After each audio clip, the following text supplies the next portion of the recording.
Hello, and welcome. I'm Nick, and welcome to another Backlog stream. Folks, the brain hater has logged on. I do like that. I need to start working that into the intro. Hello to the Gamesters. Hello, Rue. Thank you for coming to our stream today. Do you know what we're doing today? We are trying to break my brain. I hate brains, mine own included. Mine own the least. Second least? Okay. Ranking of brains.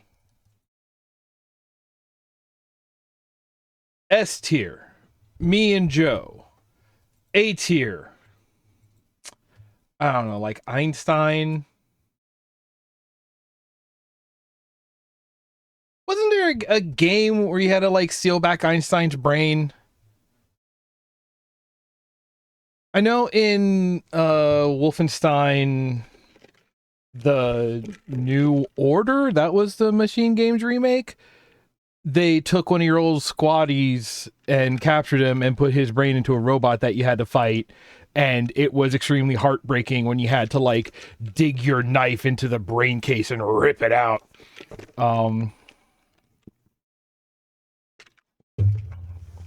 Listen, I didn't get to the B tiers.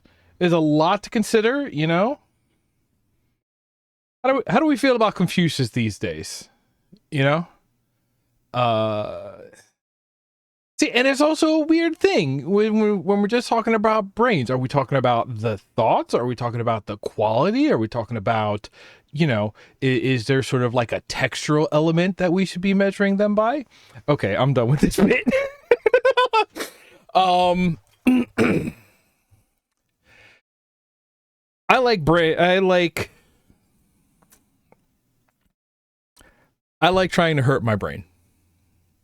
I think brains are fascinating. I think the phenomena of consciousness is fascinating. I have never been of the opinion that, like, humans are God's chosen species because we have intelligence. I just think we are sort of the ones who made the most hullabaloo about existing and observing and pattern seeking in the world around us.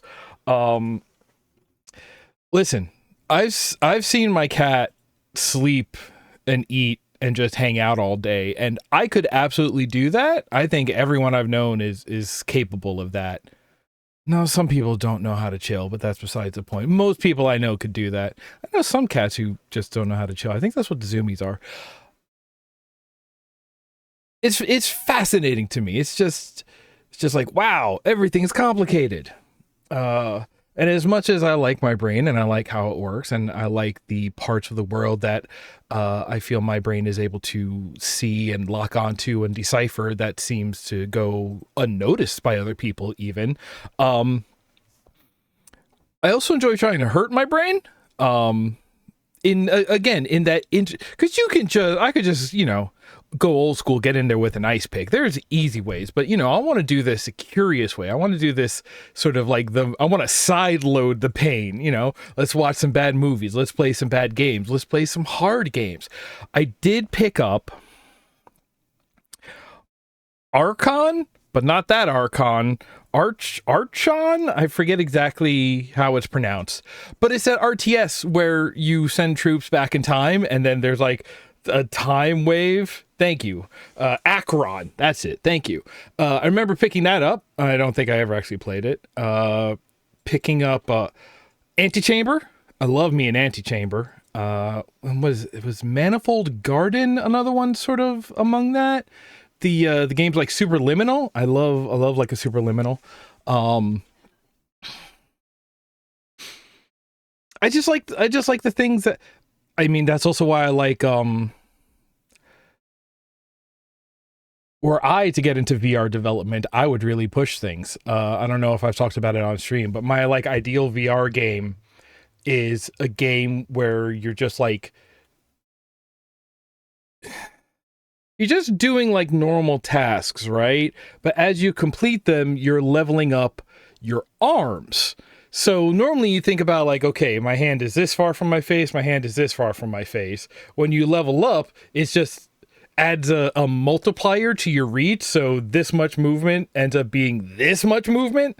And so eventually you're just like reaching into the building across the street to grab stuff, and then doing little things right here in front of your face becomes challenging because you have to have even smaller movements. Really because I want to just see people play that for like, 20 minutes and then take the headset off and suddenly like start missing door handles and stuff that are right in front of them. If you've never watched the interviews with astronauts after they just got back from space, where like their muscle memory says if I leave something here and I just let go of it, it stays there. And it's just like you'll see them like do this, look away, let go, and when they look back and it's not there, the first thing they do is look up. That sort of brain rewiring. Mwah. I want to make VR games that do that. All this is a long roundabout way of talking about I like games with a high floor, a Steel Battalion, a QWOP, does Baby Steps count? Baby Steps. If I played more of Baby Steps, I would probably go on a whole long talk about it. The point is, sorry, I'm flipping things on my desk. I've had some caffeine today. We'll see what that does to me. Let's play the game. I want to play the game. The game is 4D golf. To my understanding, it's like golf, but there's an extra dimension. And first of all, I'm curious, how do they represent that? How do they explain? Because like we have, a screen is like a 2D display that we often use for 3D environments. We're going to add a fourth. I assume it's not going to be time. I assume this is not time travel golf. Would that even be interesting? Probably not.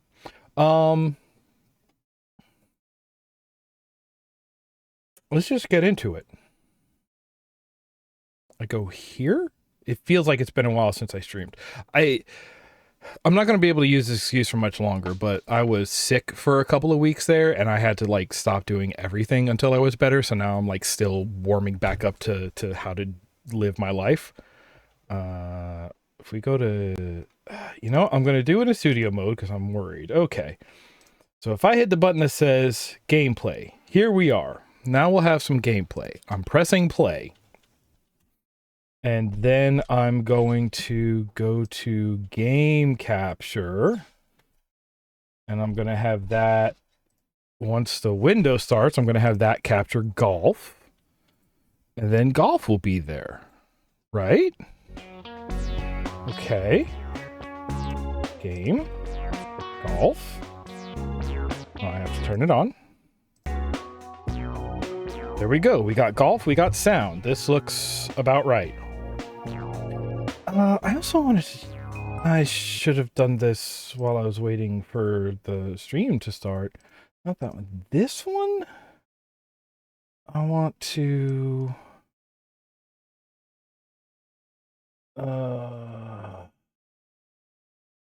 I think I want to go about here, and I want to go here. Let's try that. That should actually be a better setting. Hopefully you won't even notice it. Okay, we're playing golf. Oh, you can already see everything shifting. This is what I love. This is what I love.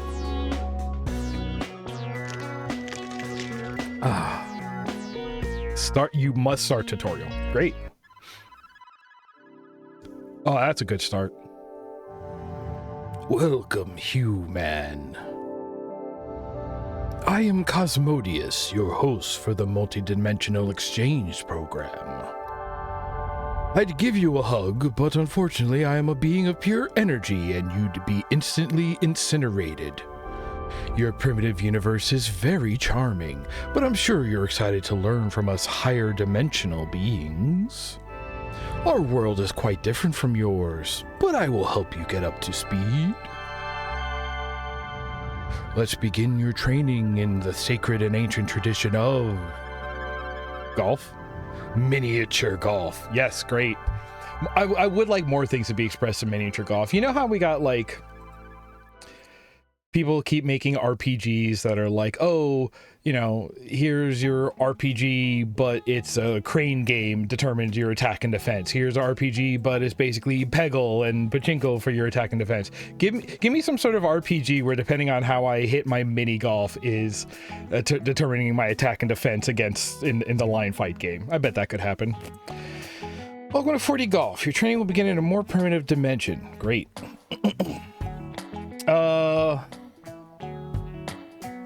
Dungeon clawler, like a claw machine.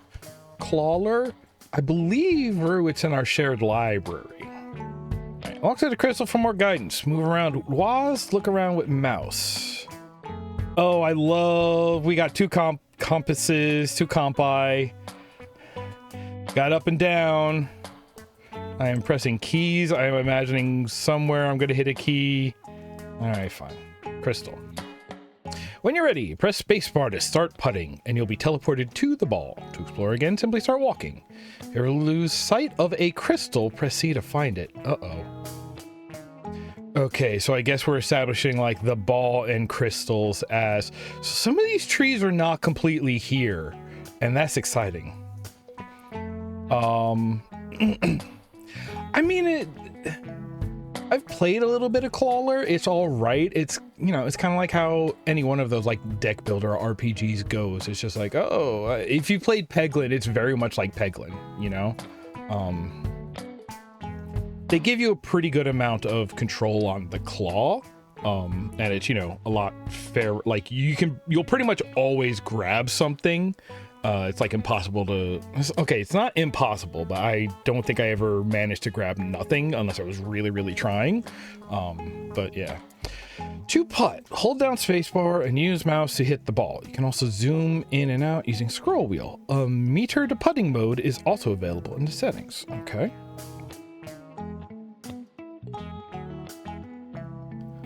Oh.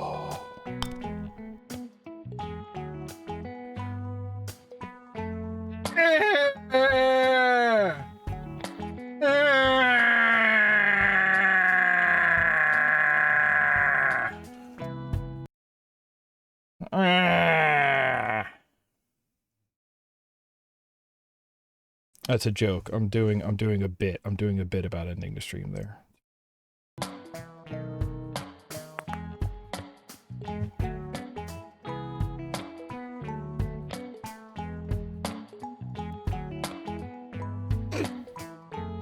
It's fine. I can mini golf. Oh my god. Bogey! Where's the hole?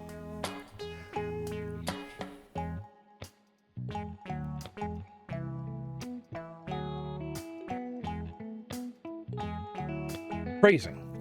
Now it's time to open your third eye. Here, the fourth dimension is not time, but a new direction of space. Thank you for spelling it out like that. That is fantastic. To imagine 4D, let's think about a lower dimension first. This 2D eyeball lives in a 2D universe. It only has one directional vision that scans the world. One dimensional vision that scans the world. Okay. This is great. I feel like I'm in a class. But if the 2D eye was dropped into a 3D world, it would be able to rotate its 1D vision in new ways. However, 3D objects would appear and disappear from view. This is a pretty good, like, sort of explanation of what they're doing here. Trying to code a game like this sounds hard enough on its own. Just creating this game and figuring out how to program it, I bet, was its own fun, challenging, miserable experience. I would also be able to move in a new direction, but it would still perceive the 3D world in slices. 4 dimensions, your 3D eyeball can also move in 2 new directions called Ana and Kata. Your eye will also have new ways to rotate. This will cause your 3D slice of the world to change. Okay, but so, like, that's the thing about it. It's not the slice that exists. It's the slice that we are perceiving, which means that we can move something could leave our area of perception but still be interacting with an environmental space, a 4D space. Move into 4th dimension with Q and E, Ana and Kata. Hold left click with mouse to look around in 4D. Walk to the crystal for more info. Yeah, okay, so the hole's not here. Whoa. Oh no. I'm rotating my view in 4D. Okay, so Ana and Kata have limits. That's all the way Kata, this is all the way Ana. Ana Portelli. What the...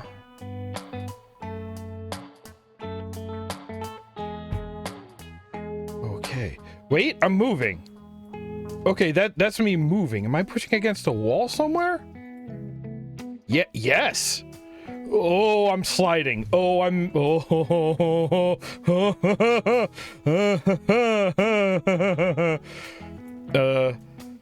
I lost the... Oh, there it is. Oh my God, look at our compass. Okay, that part's hurting my brain. That's great. That's great. So basically, is this? Nope. That's opposite of what we're used to. We're in the K hole. I don't have... Whoa. Okay, so yes, when I flip that around, that's inverting my...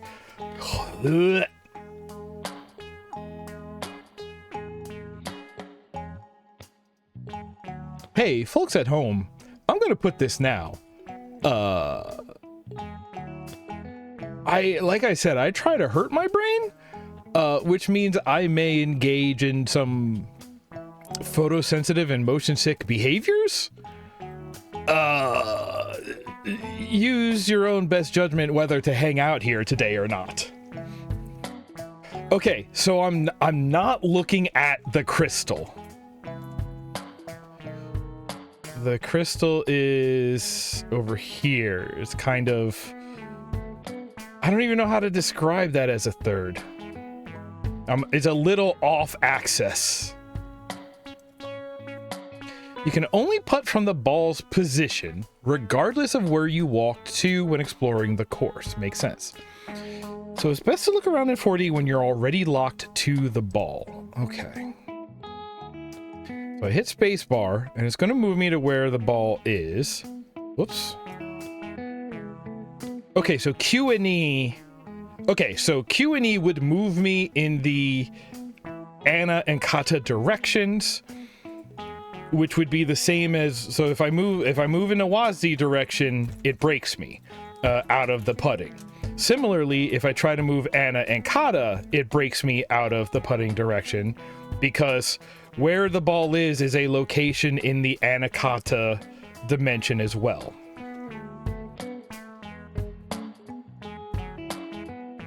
Okay, but so here's the thing, right? Like, and look at the widgets up in the corner. Sorry, gizmos? No, they're not tools, so they're not gizmos. I feel like they're cheating a little bit, right? Because if we ignore up and down for the moment, I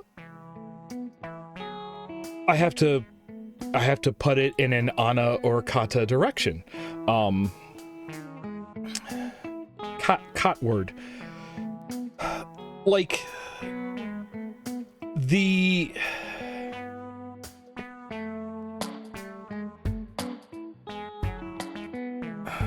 When I think about 4 dimensions, right?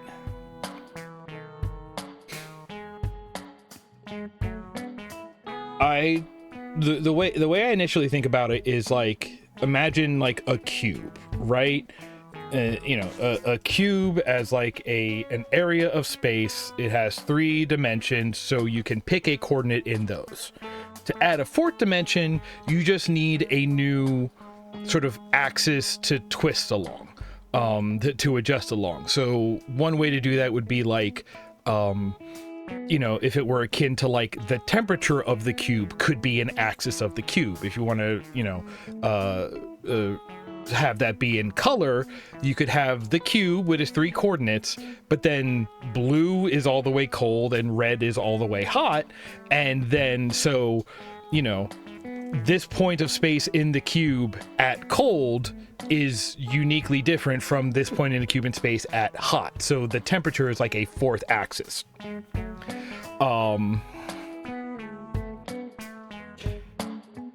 But I'm looking at the gizmo, the compass, I guess, and they're kind of cheating, because that is a normal 3D compass, right? They're cheating because what they've done here, if I rotate it, right, and then normally here, you're looking, what they've done is they've put Ana and Kata on what would normally be the up-down axis, right? That's why up and down, I can make it match here. So in a weird sense, what they've done is they've created a 3D space that we're not looking at, quote unquote, because they've replaced one of those dimensions with our like fake Z height in this dimension. Like there's a version of playing this game very top down, like ignoring up and down and adding Ana and Kata, or, you know, it would be that way, but it would be, again, sort of like a shifting. The fact that our default is, and again, the fact that they've split it this way, that up and down is separate from the Ana Kata, is like, oh, we've just taken one and replaced it, and maybe that's the one that's not there. Well, that's kind of what I'm saying, though, is they have, it is what up and down would be. Up and down are the ones that they have separated out. It's just, you know, it's like if you tried to draw the graph of that cube I said before, but you had X, Y, and temperature, and then your Z was, it's still X, Y, Z and temperature, but you just replaced Z with the temperature in the initial part of the graph, and Z was this extra bit of information over here, and suddenly it is a lot less intuitive of a graph to read. Not that, I mean, again, we can't really, after 3 dimensions, we sort of lose intuitiveness in general, but there's going to be another trick here. Okay, but if I'm standing here, I'm not moving in any direction. I can only change which way I'm pointing. But that's the thing. I'm basically now rotating, and I have to rotate around 3 axes to find the hole. But it's not necessarily going to be... Oh boy.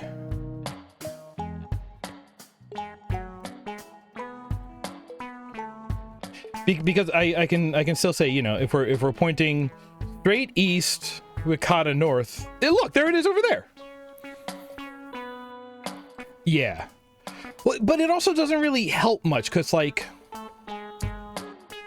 okay, you know, you're playing a space game, right? And you're in a cockpit, and you have that your radar mini map. You know how games approach this different ways. It's like, okay, we know in front of your ship, behind your ship, but above and below is suddenly the hard one to represent. Like some games, it'll put like the icon and like an up arrow next to it or down below it, or games that want to be fancier will have like a faux hologram, and it'll like have the XY plane and draw a line up to it. So when we're seeing, that's kind of what they're doing here, right?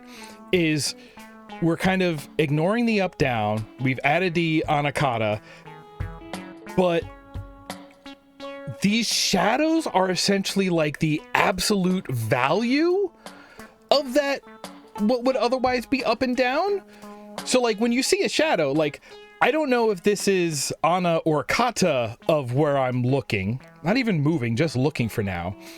It could be either way. It could be completely behind me. see, like, so this one, if I'm doing this, like, I don't know where that is, because if I flip it this way, it kind of goes behind me. And now if I flip it this way, it kind of wiggles in front of me. And if I wiggle this way, well, now it's behind me again. So, like, there's 2 dimensions in which it becomes behind me, and one where it only kind of goes in front of me, right? So, think of, like, just like a beach ball or a cue ball, and it has a dot on it. You know, if the dot's pointing directly at you, let's do it easily that way. If you spin it in one direction, it's going to pass on the backside of the ball and then back in front of you. If you spin it in another direction, it's going to pass on the backside of the ball and then back in front of you. And then if you spin it in the third direction, if you're not directly straight on, it's just going to wiggle around but stay pointed at you. That's what we're doing. What we're doing is we're looking at, like, a 3 dimensions that has just been obfuscated. Obfuscated? The word's obfuscated. Vocab. Speaking of vocab, Rue, I'm working on a reply to the thing you sent about games. Is baking in my head. I don't mind these conversations being as, like, asynchronous as possible, because I also take a long time to bake ideas. I like the way you were approaching it, and I've been chewing on it as a treat.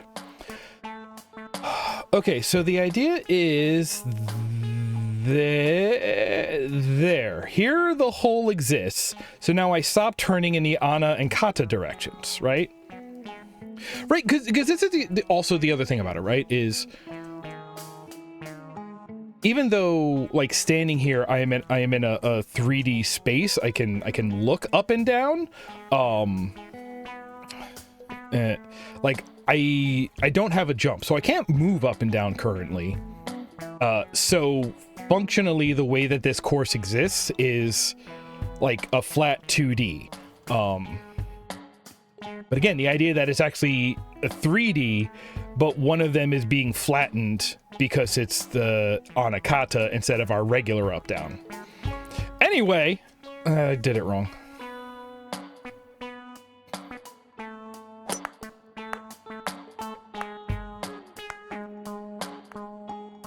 Wait, where'd it go?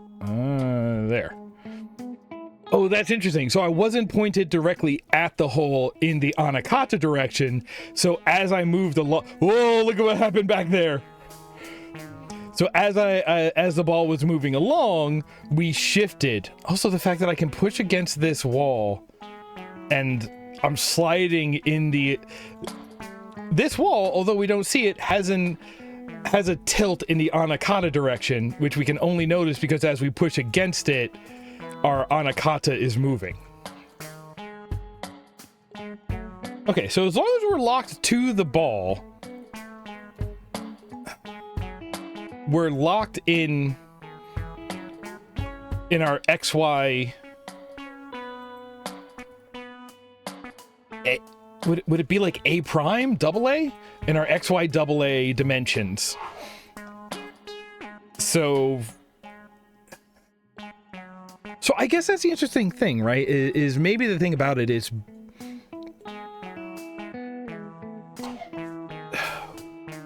we had to get through that, I'm gonna call it a 90-degree corner.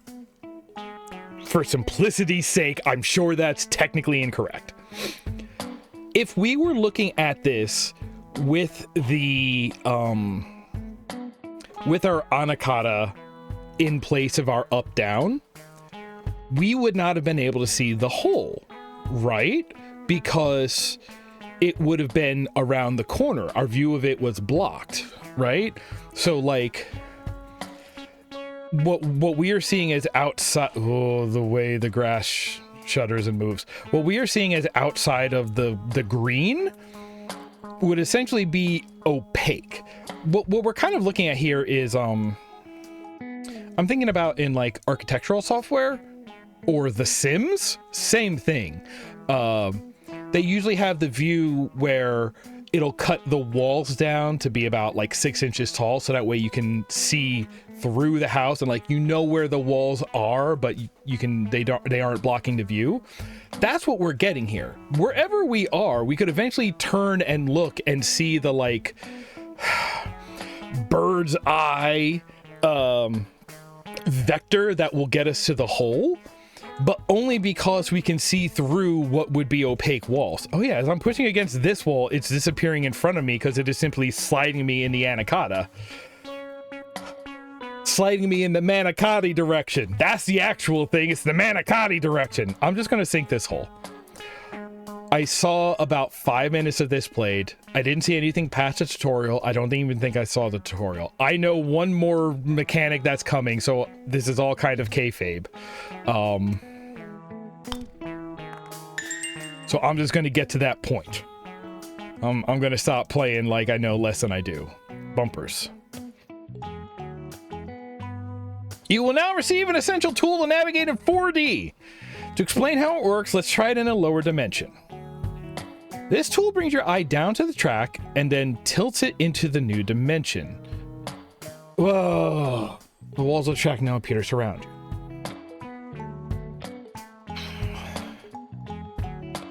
you. Okay.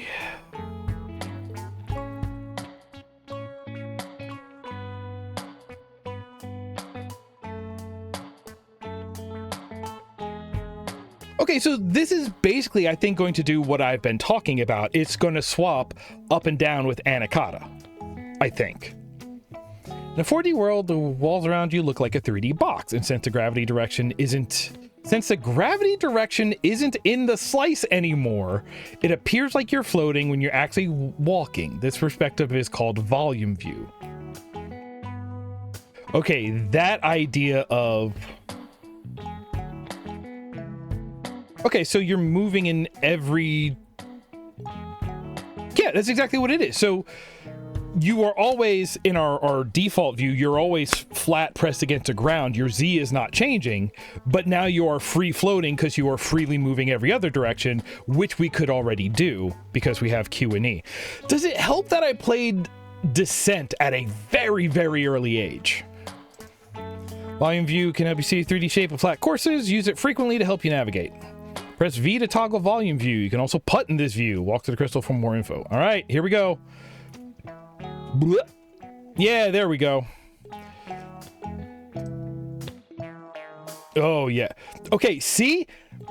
This is cheating now. Now now without holding left click, I am getting full 3D control of the right hand compass. But when I hold down click, now that locks it.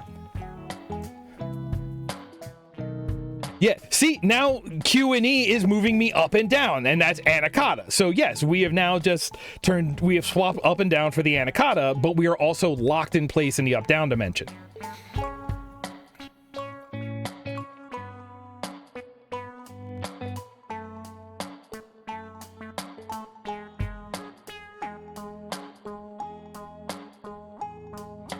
Oh, you can kind of walk through. Wait, is a crystal right here? You're a baseball. What? In your world, flat things are 2D, but here, 3D things appear flat. For example, the flat ground you walk on is a 3D volume, which you can more clearly see in your volume view. A compass on Earth only rotates on a single 2D plane, since the surface of the sphere is locally flat. But in 4 dimensions, the 3D compass is needed to navigate because flat surfaces are 3-dimensional. You have a compass like this in the upper right corner. Side north, south, east, and west are 2 sorry, Onth and Kenth are the Anna and Kata directions.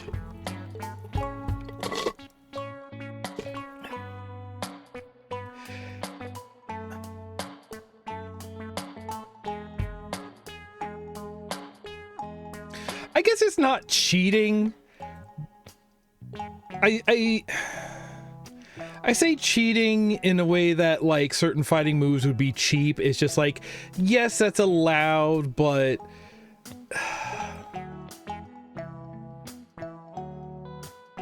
this is one of the times where I am falling prey to what is my subjective experience and thoughts I am treating as objective, partially for the bit, partially for just like, you know, your brain has to take shortcuts when thinking about the world because otherwise you're running at a million RPM all the time, and even soft sounds can cause you what feels like physical pain. It's called sensory overload. Look it up.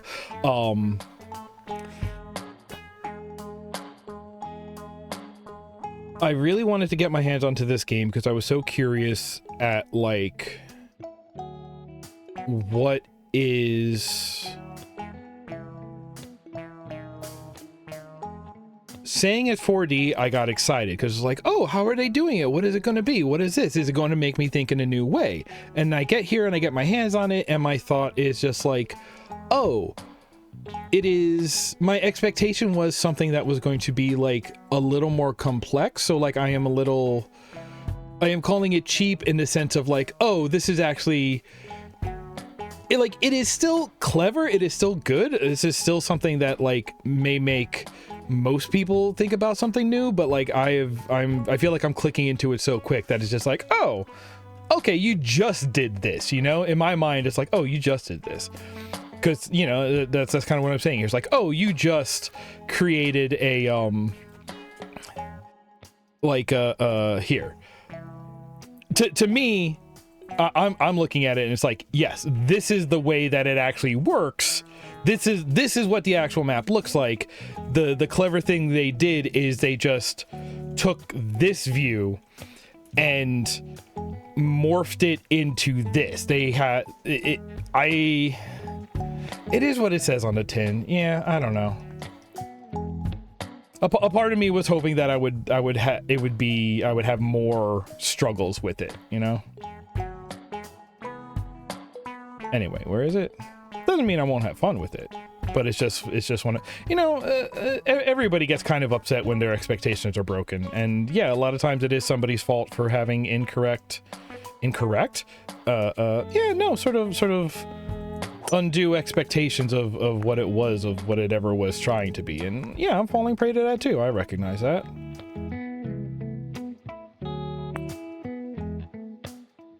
Okay, so here's the thing. That's the hole. Can I just put it in this way? And then when we touch it, we'll fall in?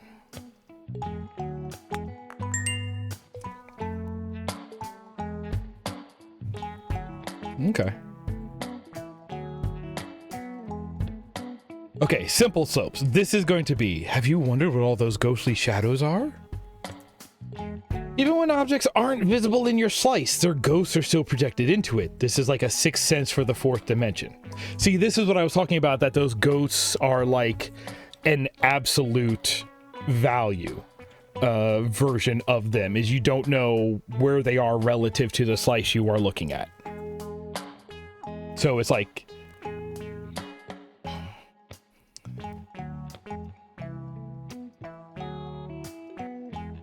so here's kind of the thing. If this were like an accessibility device, that indicator of which way relative it is something you would do, because that would be usefully informative.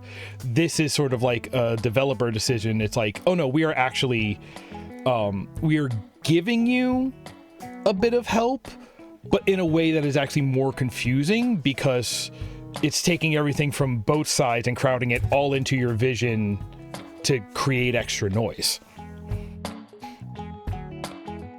Sometimes obstacles block your view. For example, hills in the volume view may appear as walls. To help navigate, you can turn off the slicing, leaving only the ghost projections. This is most... To help navigate, you can turn off the slicing, leaving only the ghost projections. Press 1 to toggle slicing. Okay, what does that look like here?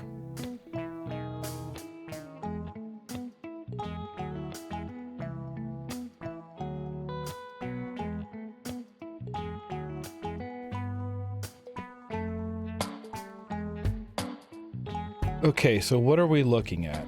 We are looking at just the ghosts. We are... I am looking at the entire world at the same time. Do you remember when we would, or I would, I don't know if anybody else ever tried it. Back in Unreal Tournament, you could change the field of view in the INI file, and they never checked the bounds on it. So you could just set your field of view to 360, which means that the very edges of your screen were each dead center behind you, what you were looking at. You can just take the entire world and just shove it into, you know, the slice that you can see. This is kind of like doing that. I'm looking at something that's behind me in the kata direction. Okay. Then we go into volume view. Okay, so a green wall is saying this is a slope in the up-down direction. So you can walk into this and it changes a slice of... Whoa.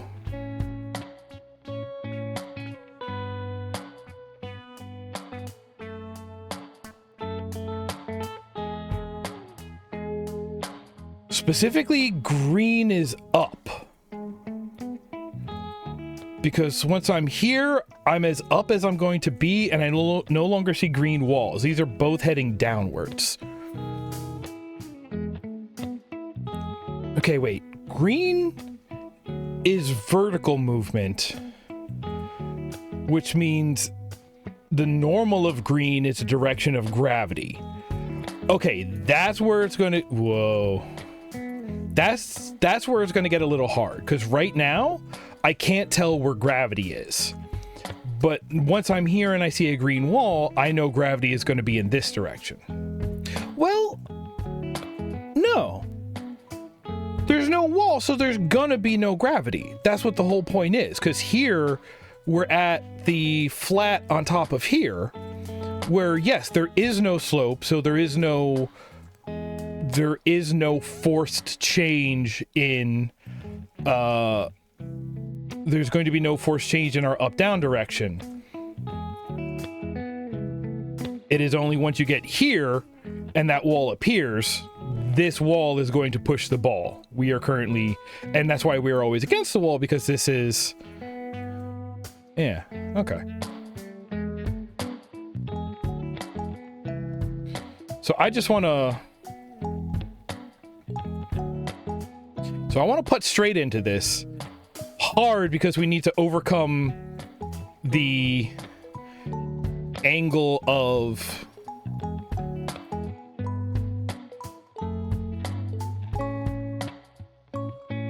the force of gravity on the slope, which really, if we just consider it of this green wall is going to be pushing us back, we just need to putt hard enough that we make it through the green wall without getting pushed back.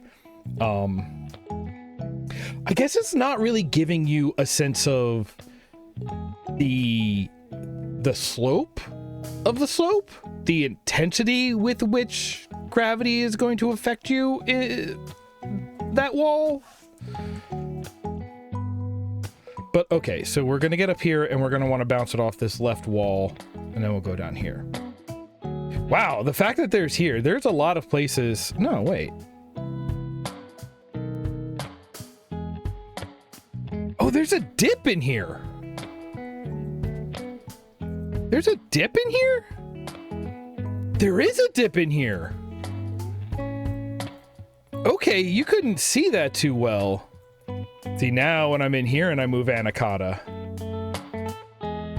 it doesn't. It's... Oh, you can't see the slice. Okay. And then you go here, and then you come up here, and you have to move in the other Anaconda direction. And I slid all the way down? Where am I? Oh yeah, I am where the hole is.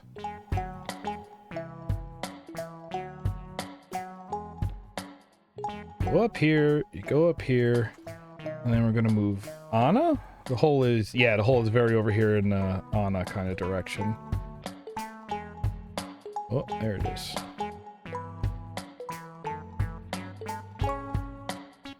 Lifelessness. Okay. And then you do this. See what? I want to go over there. Okay, but now it's showing this screen.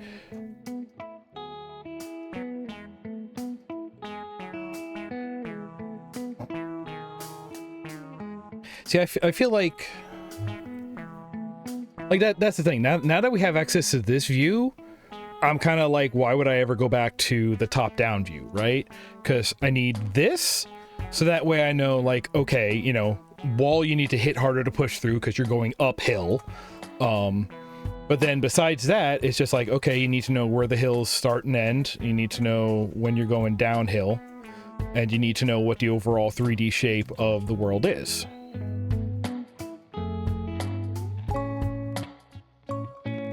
I guess maybe you need to go back into 2D mode to talk to the crystals. If I look here, and now I zorp, I'm looking right at it. Yeah.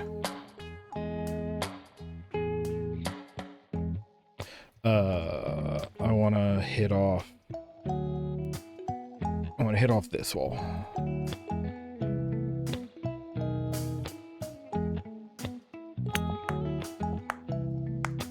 And now we're getting pushed down, and now... getting pushed back. Yeah, you see, as soon as we touch the wall kind of acts like a spring. And now we want to go, I'm going to say this way.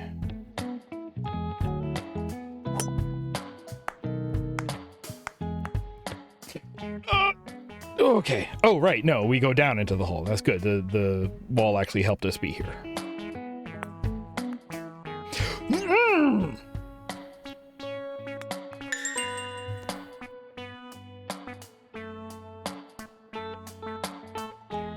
Hole in the wall. If ghost projections become too crowded, use your second sight to alter them. Press 2 to toggle the ghost projections. Walk to the crystal for more info. Okay. You can enable the volume line option in the settings menu. In the volume view, a line will appear. Everything that touches the line will persist when you change views. For example, when the line touches the hole's ghost projection, the real hole will be visible when exiting volume view. Okay, so I guess that's sort of like gives you a visual indicator of like an anchor point of things that will, the directions you're facing, the fourth dimensional direction you're facing when you, yeah, here, and then here, and it's right there. And this one is flat again. 2 to toggle ghost projections. Whoa. Now we're talking. This is video games. Oh, yeah. Are those trees? What are those out there? If I go... Oh, those are like archways.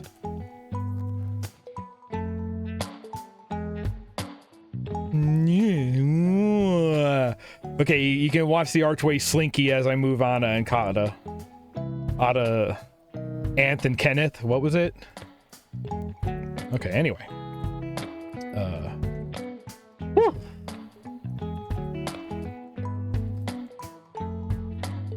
Yeah, I don't quite need all that. I need this much. Ooh. Let's go. But yeah, because this is like a perfect spin, you're doing this will never give you a new view, a new angle. It's kind of just for comfort, I guess.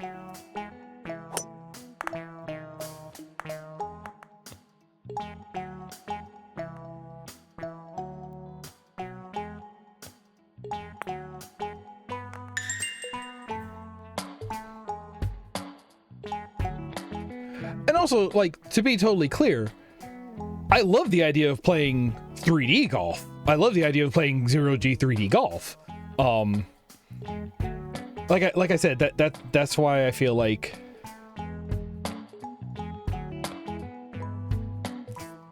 that's what this is. It is 0D 3D golf with the idea of like your 2D slopes kind of acting like a pushing force, and there's a way to present that, and yeah, it all very much, but like the sort of like most intuitive way to interpret it is just zero G 3D golf, and I love that. That sounds fun.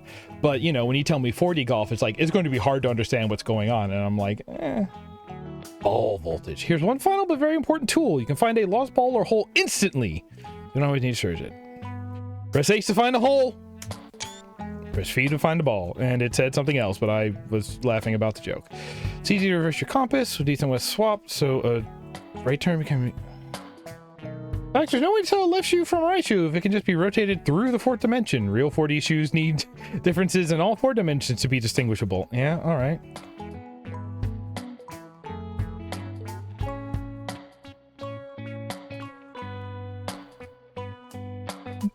No.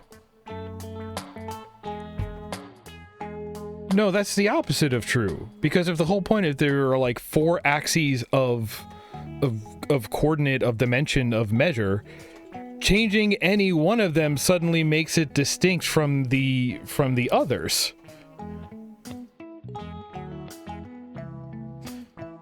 When a wall is angled in 4D, walking into it can cause you to slide into the 4th dimension. It is easy to see why this happens in the volume view. Yeah. What are we looking at? I'm looking at a big this, and then we go around, and then we go around, and the hole is there.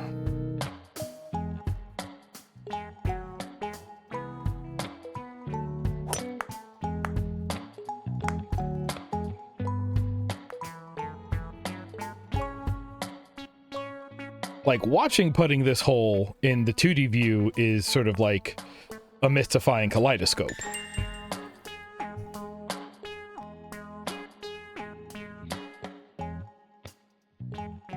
Ooh. If you had a bad putt, you can reset the ball while it's still rolling using R, but it will still count against your score. Okay. What's your...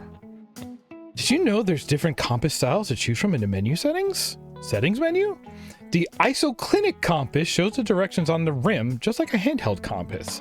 The stereographic compass shows the direction you're facing in the center. This is similar to what you'd see on a flight instrument. Oh, I do want to see that.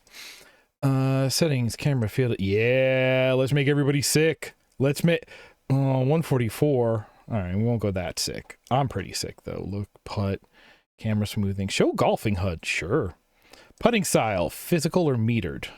Compass style, stereographic. Whoa. Disabled. Sure. Ghost color.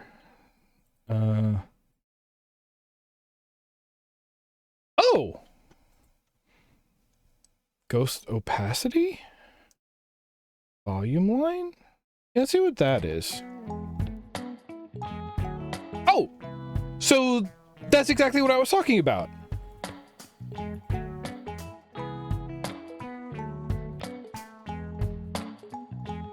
If it's blue... Yeah, so, okay, so they put it in here. So if it's blue... It's in the kata direction, and if it's orange, it's in the Anna direction. It's Kath and Arnold. What was it? But again, do this and look through the shelf space. Oh, now this is a fun view.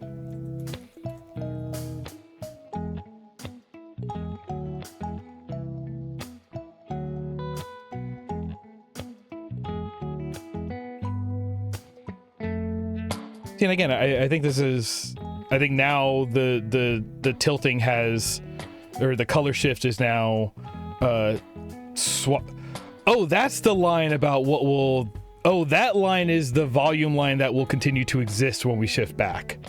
That just looks like there's a broken LCD line on my screen. Know that. I really need ghosts. Orange, blue, red, green... Oh, we could play this for Christmas and set it to red green, right? Yeah, it'll look like Christmas.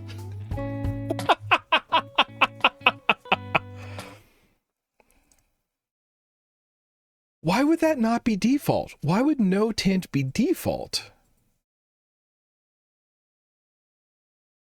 I like orange blue, makes me think of Portal. Don't need the volume line. I don't think I really need the compass. Graphics, key, gamepad, audio, other audio, dynamic music. Okay. Read all settings. Unlock all features. Interesting.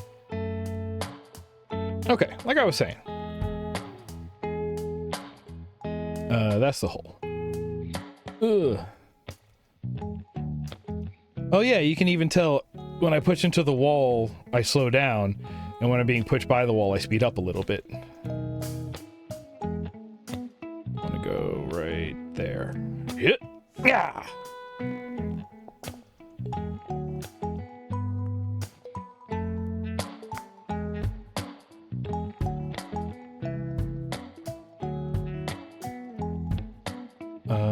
If I get it here?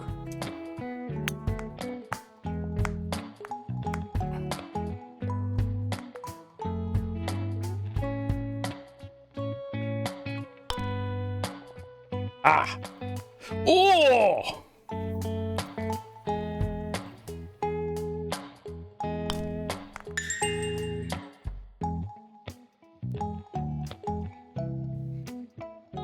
Thread the needle.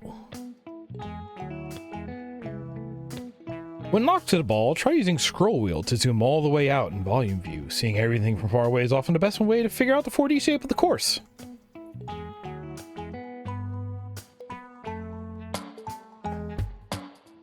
Oh, yeah, alright.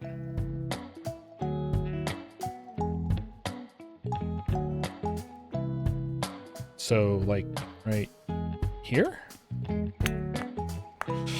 Nope. But that's a pretty good shot. As long as I don't... Oh my gosh.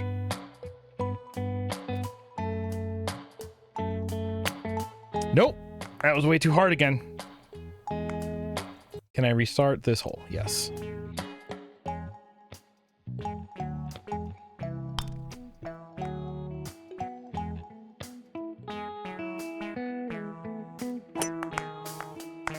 I did it wrong.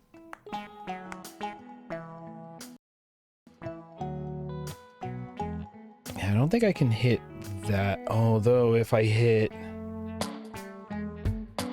just on that angled edge, I don't. Oh, that's pretty good though. Now we want to drive it along this wall.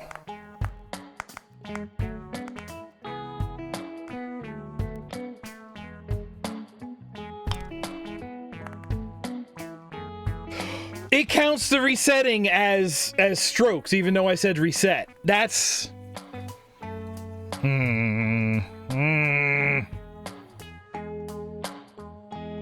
Yeah, you see, like, because if you just had to play it, like that's kind of the thing. If it didn't have this volume, because with this volume view and you doing this, you just go, oh yeah, 3D golf. If you had to play this way all the time, and there was maybe like a different sense of like, okay, well then what is the, you know, what is the thing, the challenge is like, what do you have to learn to be like, oh, here's the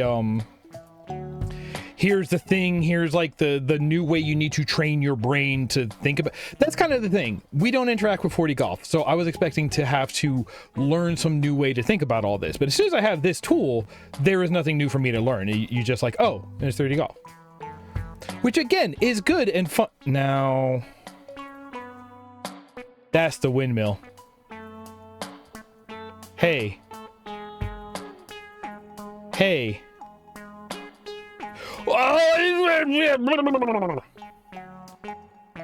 Excuse you? That's very funny though. That's very funny. Gosh. Oh no, that's not out of sync. It's just the way it's slicing. That's very good.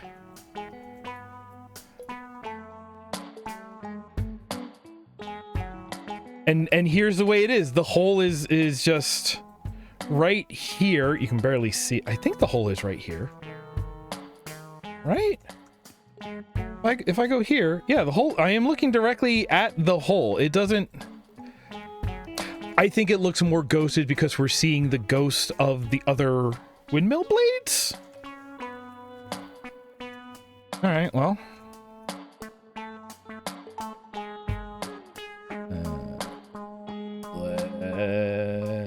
Let's go.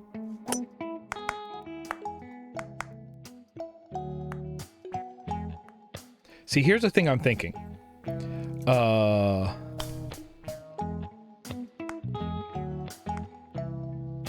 Oh yeah, that is so weird. It's on a, it looks oval here.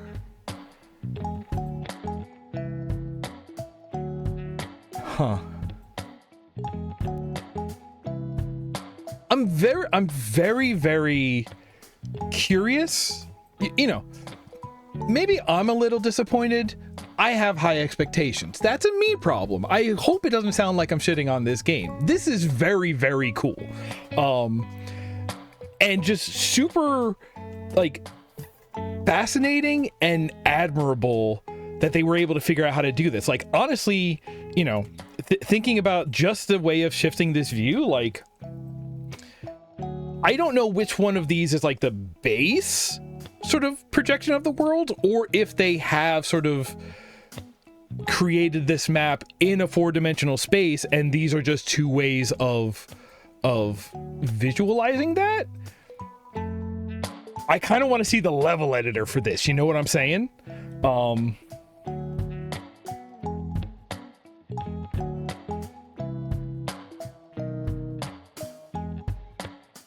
This is one time where I think the shot's going to actually be easier this way.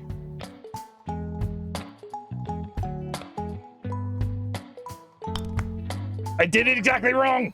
I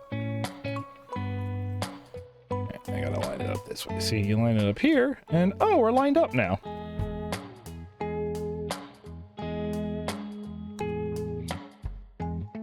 Oh yeah, you can see the ghost of it spinning around normally.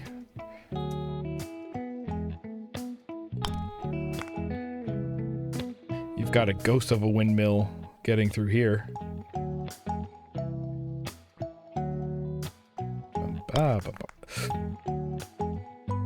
Hey. Don't be mean to me. I'm golf. How was this a par 4? There. Hey, the Evergreens Challenge. The dunes. There it is! I got really excited about that. Okay. Loop-de-loop sounds rude. Loop-de-loop sounds rude. Okay, well. Oh, doing this as a multiplayer game? Sure. Yeah, let me see this level editor. Are we gonna pop out to a... Now...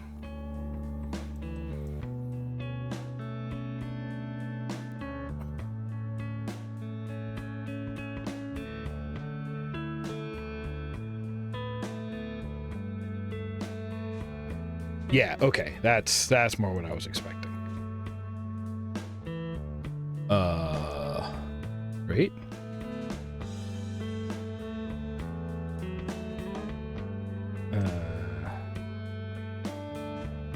I can't properly rotate and oh, there, middle mouse click. Yeah, okay. There we go. Yeah. So you see your start, which is just like a box. Thanks for hanging out. Sorry if I'm a headache again. I know that's me. A start edge. What does a start edge mean? Just an edge. End edge? Sure. Micro. Oh, this is micro. Micro hill. Show me the loop. Okay, loop looks fascinating.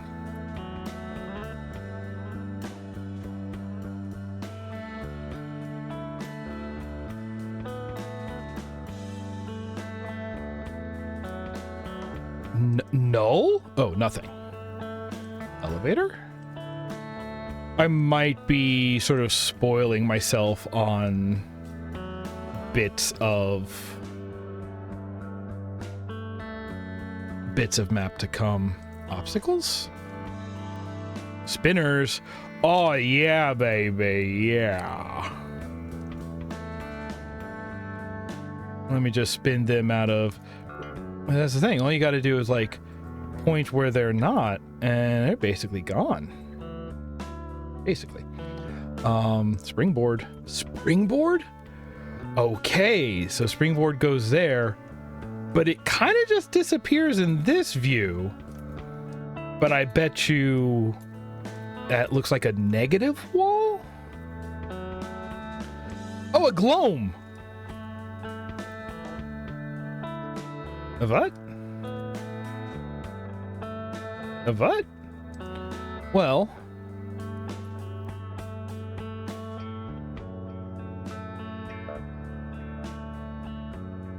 Okay, you show me a level that's a Klein bottle, and I'll be psyched. Interesting. All right. Instead of messing around with this right now, Q-Binder. Q-Binder. Q-Binder? Q-Binder?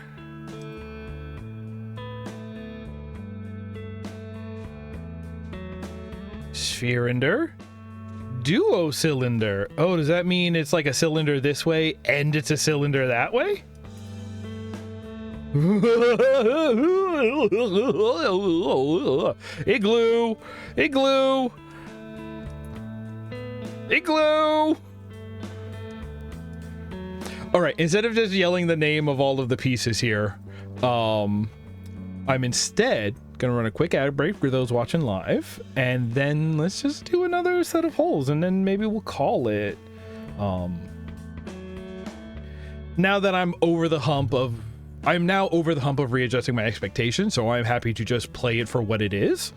And we will do some more of that right after this.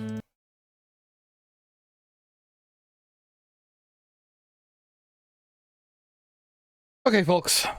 I was just looking around. I had set the color of my ball and my club and my ball and my club, and I'm curious about these. Marble mode. It looks like there's gonna be extra complete mezzanine devlog series. For anything I may say about how I was hoping to be more, expecting or hoping. Don't have hopes. Hopes are there to be broken. Perhaps I've never had hopes fulfilled. Perhaps I have clinical depression, which we know that to be true. I work on it weekly. There's cool stuff in here, and it looks like there's other modes of this game, and like I will probably play everything that's in here. I'm totally happy with what it is. Oh yeah, play mode golf. Yeah, the fact that down here we have mezzanine, inferno, nebula, beyond. I want to go to nebula and beyond and inferno. But so it looks like evergreens is the one we were just on, which was our tutorial levels. There's the evergreen challenge, which looks like more evergreens. But dunes is the actual next one, so let's play dunes. There's 18 holes, which looks like evergreens and challenge back to back. And then here's just the list of individual holes, which is cool because it's also telling you which ones you've gotten par or better on. Oh, it even says specifically over there. So I can go back and just do the ones that I missed. Do 9 hole, let's do dunes. Let's go! I'm pleased with your progress so far. Miniature golf isn't for the faint of heart. It's a divine ritual all watchers must master. The tools I have given you are essential for understanding this universe. Use your new powers wisely, human, and good luck. It's because I'm colorful? So I'm a human? Hugh Jackman? Huh? What does the orb say? When the sun is out of your hyperplane, you'll need to change your view to see it. Even when you can't see the sun in the sky, you'll still be able to see all the reflected light.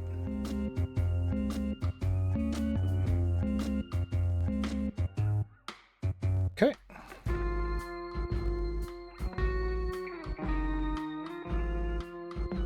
I do wish it was hold mouse button to golf.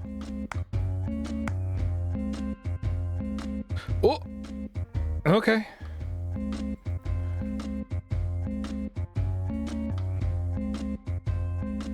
There's a little divot in the middle here.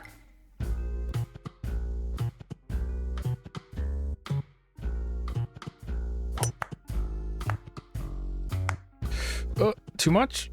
Okay, no, it pushes us this way. Good.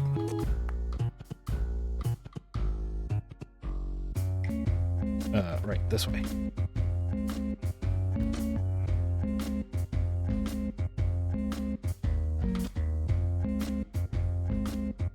Just sort of tappa. Okay, so I guess maybe this is what we're looking at here. It's harder to see the hole because I turned down the ghost opacity, right? Yes, the hole is always ghosted in volume view. In a sense, it only exists here in the up-down plane. It only exists in the up-down plane. Yeah, no, that makes sense because it's a hole in the up-down plane. But you get the ghost of it. You get a ghost of a hole. Yeah, whatever.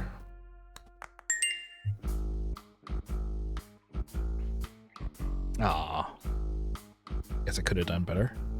Golden spikes. Those are not spikes. That's funny. That is funny. Yeah, let's go through. Whoa. Oh, they are spikes. As you touch them, they push you out of them. Because we're moving up. Yeah, we're up past where the walls of the course are. So if we want to miss all of them, we want to go that way. But we can push through them.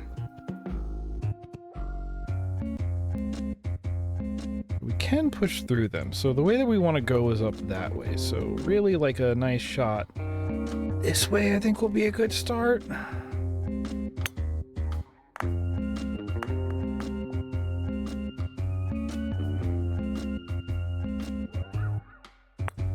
Bazinga?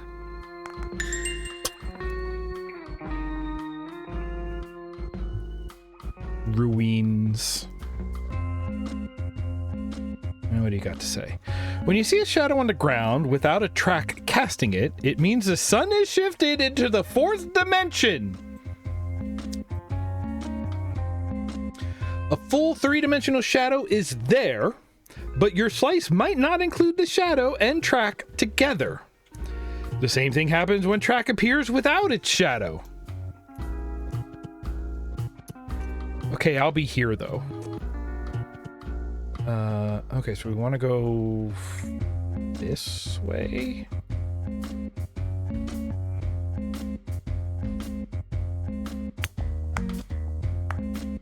That'll push us. Oh, I guess maybe that's the way to think about it, right? Is if you are looking at a section without walls, that means you are above where those... You can see the ghosts of the walls, though, right?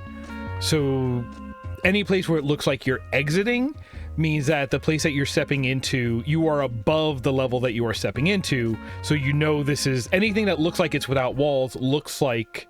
Anything that looks like it's without walls is going to be downhill, which means you're going to be pushed. Because you can see as soon as you touch it, you start having walls because it's shifting you in the up-down dimension. That way, right? That way. Just go this way. Bounce it off of here. Oh, that's rough. I'm gonna spend more time on the hill. That doesn't sound like a good idea. Doesn't sound like a good idea, does it?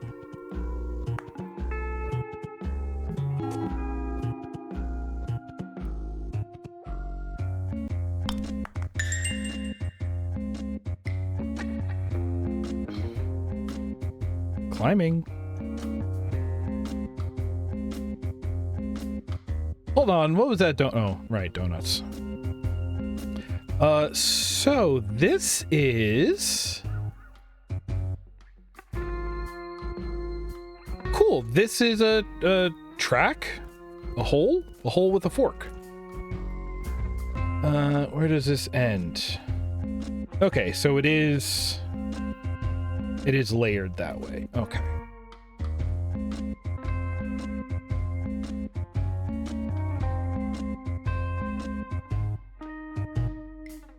So if I hit it into... I at least got to get through here. Even if I get the bounce and try to get it through here, it'll probably send it back. But that means this will be a pretty... As long as it doesn't send it back so hard that it hits it here, this is going to be a pretty safe shot to make.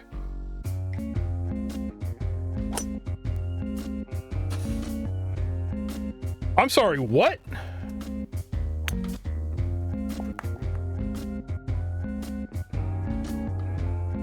I flew out of bounds.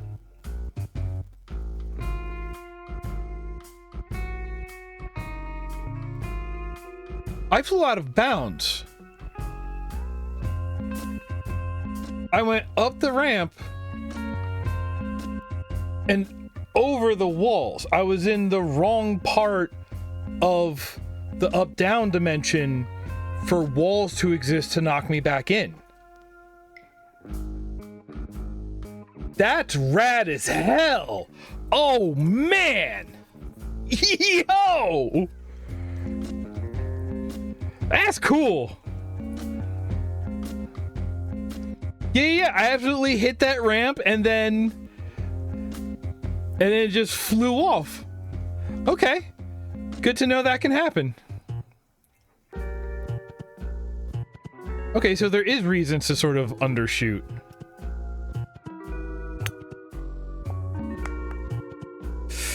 Shoot. Too strong.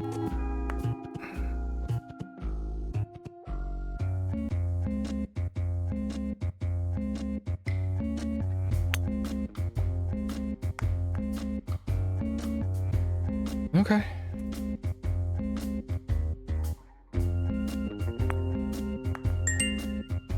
Yeah, you drop into the hole and all the walls disappear because you were below where the walls, but the little bits of wall just down the ramp. Okay. Okay, so like this is the thing though, right? Like this is again, to me, this makes so much sense as like the actual, because this is the 3D dimension. This is even what I feel so much better since I turned the compass off, because now I'm not just mad. I don't feel like they're lying to me anymore, because it's like, here's your normal 3D plus this other one. They just said, oh, or your up down is your temperature. But this is what it looks like when temperature is temperature and Anakata is replaced with up down, whatever. But the idea that you have these walls only exist on certain up downs, and there are volumes through here where you are, that's the thing I might say, right? Is oh yeah, I touched it. Oh yeah, look at me touch it. The way that the things like this exist, like, you know, learning, there's nothing that tells you in this view, or does it? It does have ghosts around it a little bit, but like as Rue was calling it, an accessibility for fourth dimensional people. This surface is angled in the up down direction, but there's nothing really that I'm seeing here that well, I guess the fact that this is ghosting is what's letting us know this one is sloped in the up down direction. But like, and again, the fact that it's only like visible in one, and it seems it's not even that it's invisible, it's that we are no longer in the part of the up down dimension where those walls exist, right? Now what is all that about? Oh, fine. It's just shapes, man. Like the way they explain it at the front is absolutely right. It's just shapes. Okay, so if we hit this, it'll just pop us up for a while. So from this direction, we have to push through it, but it's not like blocking us, and then we fall back down. And we go around. Whoa, this way? Okay. So we only have to worry about this block from this wall also? Okay, so the sides that have the ghosting on them are slope sides that will sort of push you. So over here also, no, not also over here, but those two. That's very hard to see, but I get it. So if I want to keep up a lot of, I'm gonna go this way and that way, I guess.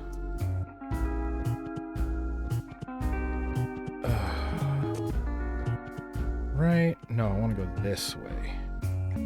I think it's okay to wing this cube because really what is that going to look like? We're just going to wing a little bit. Yeah, we're going to wing a little bit of it. Okay. But as long as my ball is going to miss that edge and be angling to the right. Right.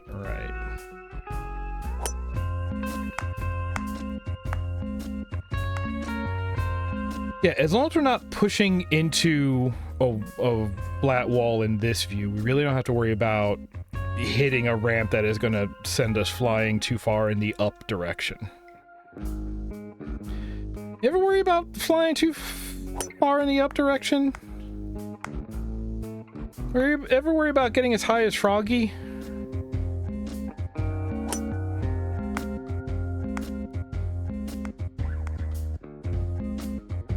But like this is sort of the way I would normally think about it, right? Is like this is a 3D environment, but then as you twist the up-down direction, you are almost like tuning a radio. Like, you know how you turn the knob on a radio and at some coordinates of that axis, radio stations exist, and like different radio stations exist at different coordinates.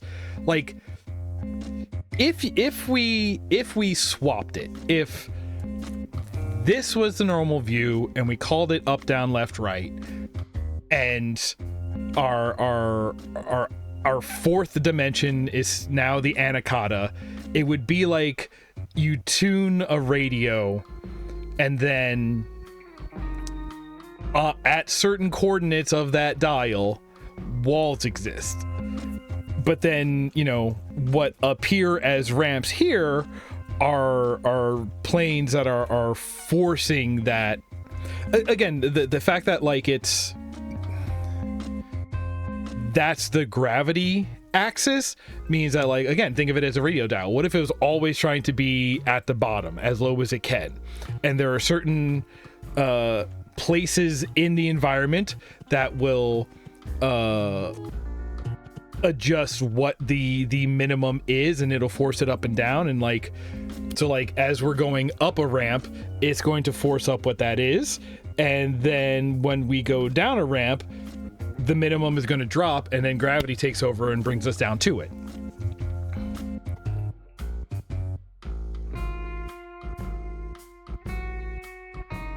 The radio station is the fourth dimension. I'm sticking hard to that. That's a really good.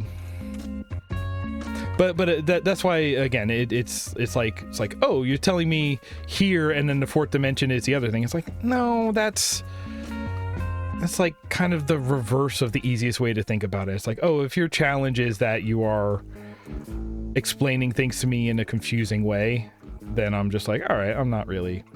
Oh, you see, now this.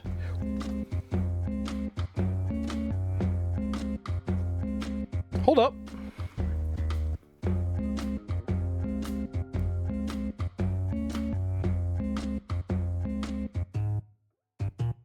Okay, that's a tiny drop.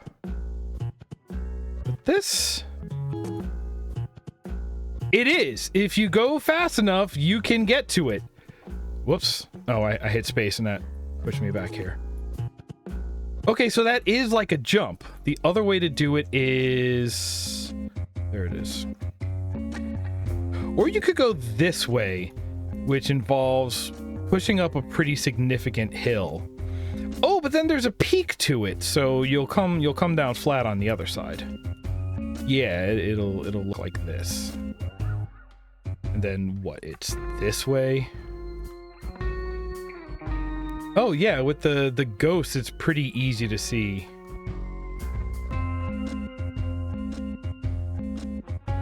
Oh. Nope, I trapped myself in a real world slice. Yeah, I am in the absolute corner over here. Okay. Oh. Okay, so I feel like I do want to hit this. See, if I go here... Oh, if you overshoot it, you're going to get pushed out into it. Okay, so this is like a little peak. If you can manage to land your ball up here, that's when you can shoot out this way. Okay, all right, okay. But if you miss it...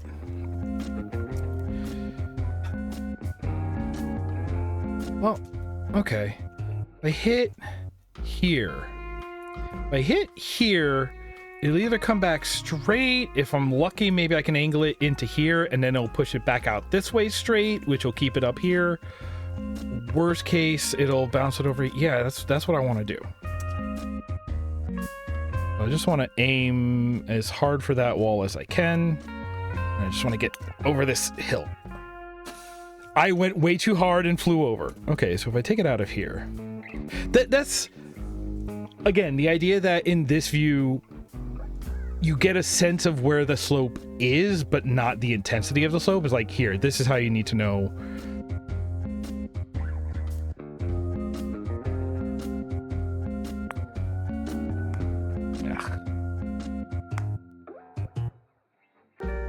Oh, that's better? That's better. I turned! I want to be right there. Oh, and oh no, I think I'd still rather be over there.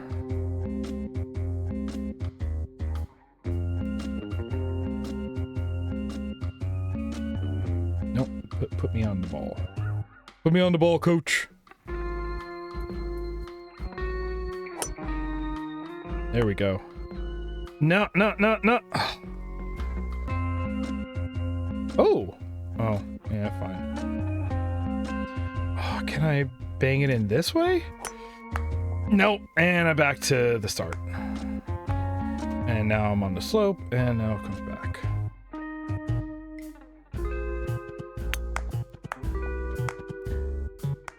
And that's gonna push me all the way down. It's not a terribly high slope. Okay, you know what? I think we can just keep going this way.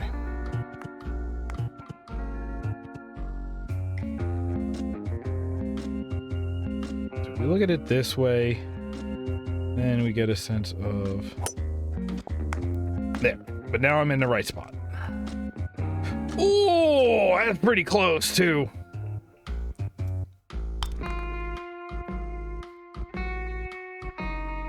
If I wasn't trying to go for that trick shot, I would have done much better there.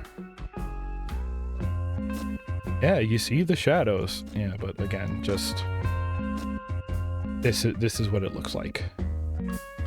Oh, okay, so we kind of go up and down, and up and down, and up and down, and up and down. And the hole is not here. The hole is here, huh? Oh, the hole is on this very narrow. Okay. Oof. Oof. Okay, well. I feel like we're not mostly... No, we're mostly safe. I guess over the first hump. I'm sorry. We're in a sand volume. Okay, so we're in a sand... Like, I feel like this view would have more, like, volumes displayed to give indicators of what the height surface is, you know?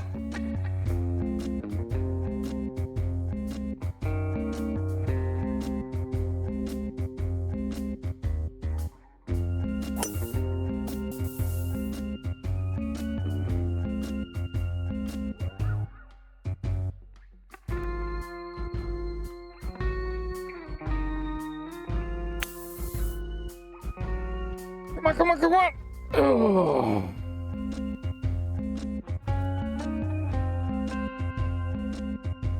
Could be worse.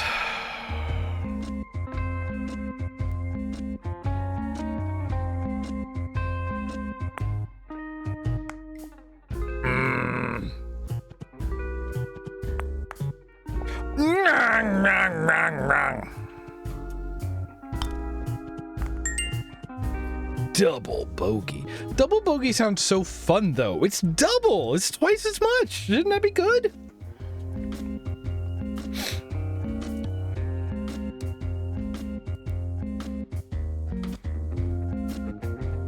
Yeah, baby. Yeah, that's what I want to see. Okay, so we want to get all the way down there. And we got an up-C. And then a down-Z. And then an up-C again. And this dangerous way to stay up there. Okay. So really take any of them. The first one is pretty easy. In fact, the first one, if you can bank it, will get you pretty far. Too hard. Again, you kind of need to know what this is to know what too far looks like. There we go. Ooh, okay.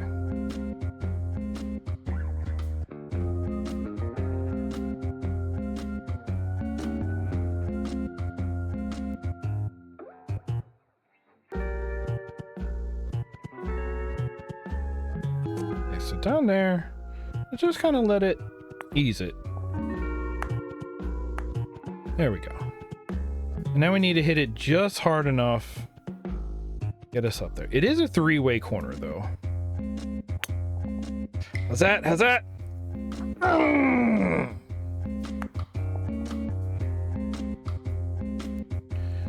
Make sure we're lined up correctly in all three angles. I turned. I'm turning again. I did not mean to turn. Hey, real quick. Key mapping. Yeah. Put access. Put access? Sure. Put is on left click. And look 40 is on spacebar. Good. Let's make this basically a not a one-handed game, but basically all the golfing is now on my right hand and all of the look shifting is on my left hand.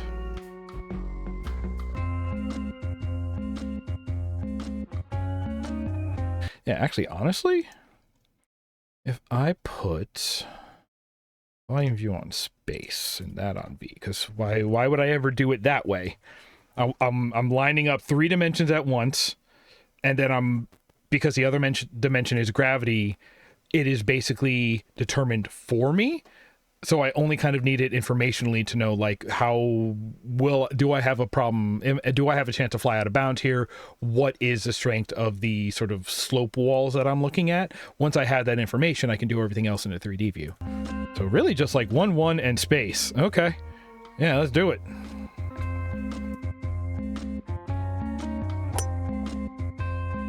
I'm so mad.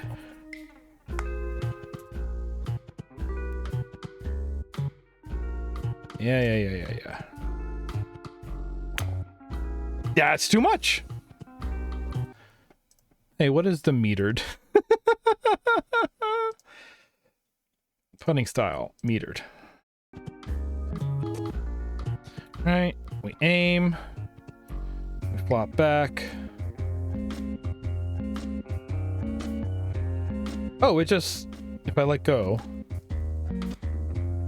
it hits that far. So much better. Yeah, and then we just sort of... Not much.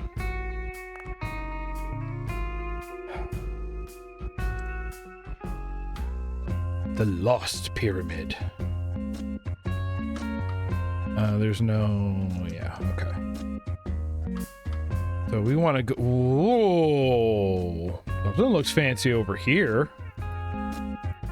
Go up into it, and then we're in the middle, which means this thing must look like a real son of a gun up here. Oh, they're up there. Okay. Well then. We want to go this way.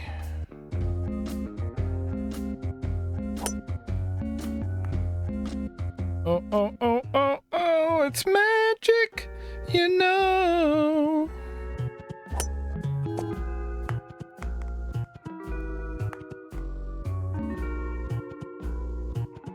Okay, we just need to get over that. What do we think that is? About here? Whoa, that was real close.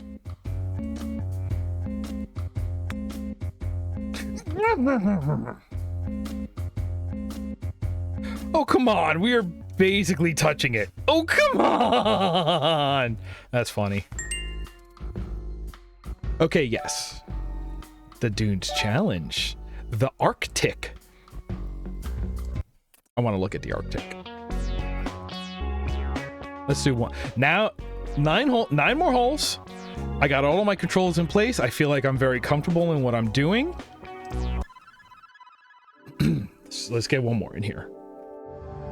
Marvelous work, Hugh man. May I call you Hugh? I find your body so unusual. All those organ sacs rattling around in there. Sorry, was that too intrusive? I have no concept of privacy as an omnipresent life form. Keep your third eye open, Hugh. I have high hopes for you. Not high hopes for Hugh? Not high hopes for Hugh?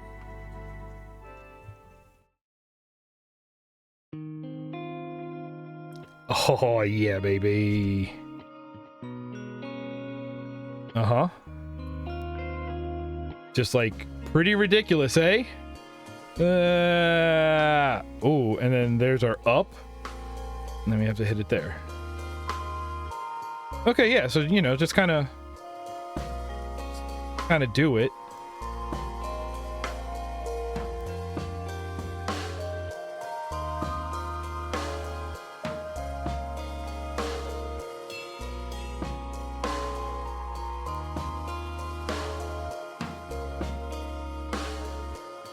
I wanted enough to roll, and I think I need to let the ramp do most of the work. Oh! What was that noise?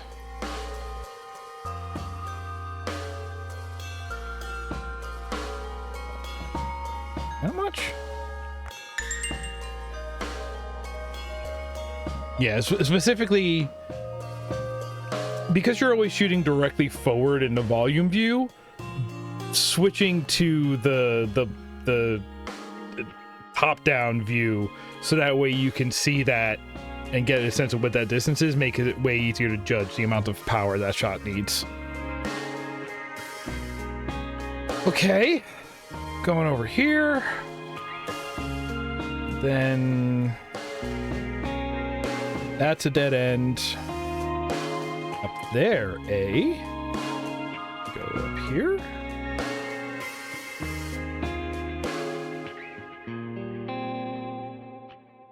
Okay, and this one is very much... this one is flat. It doesn't look flat, but this one is flat. Well, I guess it does look flat. Hold on. Yeah, like, honestly, the way that this looks is just like, yeah, I can see why...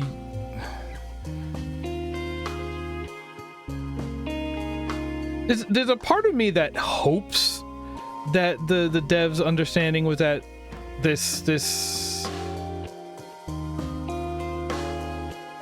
the sort of like visualization aids they have put in here aren't actually as helpful, and they understood. Oh, we're on ice. We're on ice. That's what this whole thing is. We're on ice.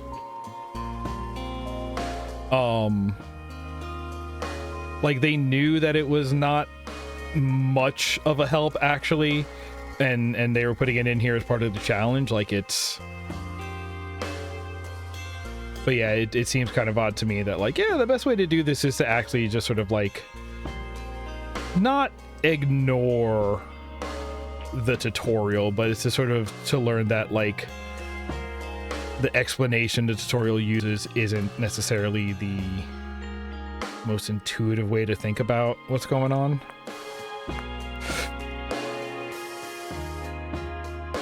Okay, this section isn't ice. Fine.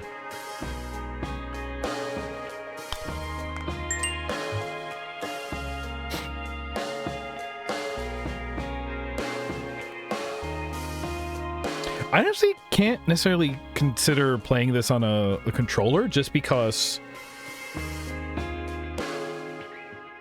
No, I bet it would work. It's just like, I'm trying to think of like, because again, I'm really only using 3 buttons. I'm using volumetric view, I'm using see-through view, and I'm using putting.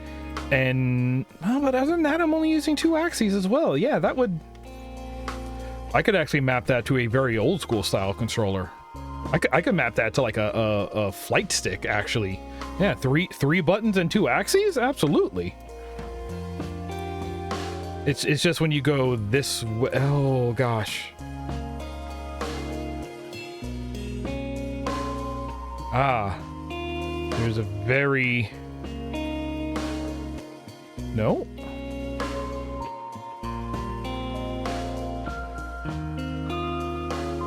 How do you think this, how do you think a loop-de-loop works?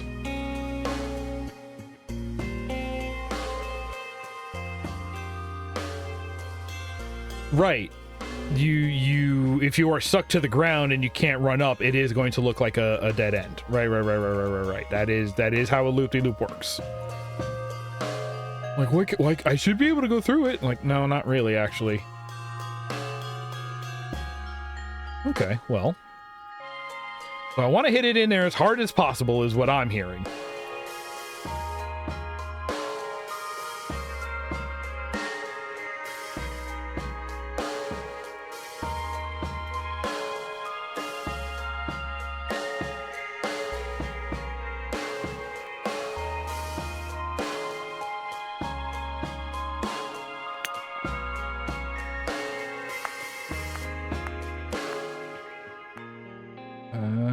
I can work with that.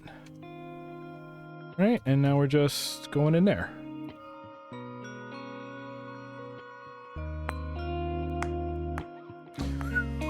Close. Line it up, flatten it out, and that's like this much. There we go, there we go. Leaps and bounds. Oh, there's an orb to talk to. Hi, orb. In this course, the floor pattern is not a checkerboard, but slices of a different shape called the 16 cell, which is the 4-dimensional version of an octahedron. Octahedra do not tile to fill 3D space, but 16 cells do. This is one of 3 regular tilings possible using 4D platonic solids.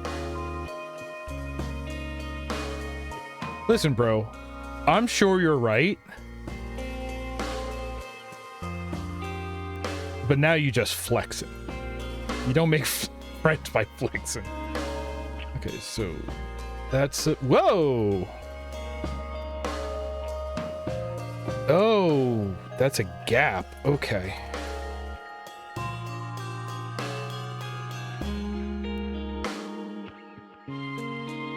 Right. I rebound that, so I keep forgetting.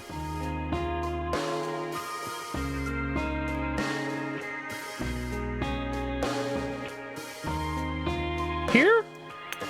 Not enough. Here. Ah, are you kidding me?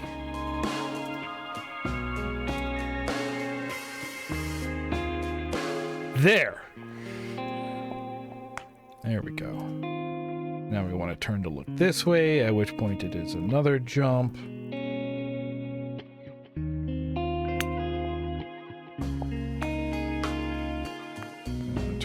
This way, at which point it's another jump.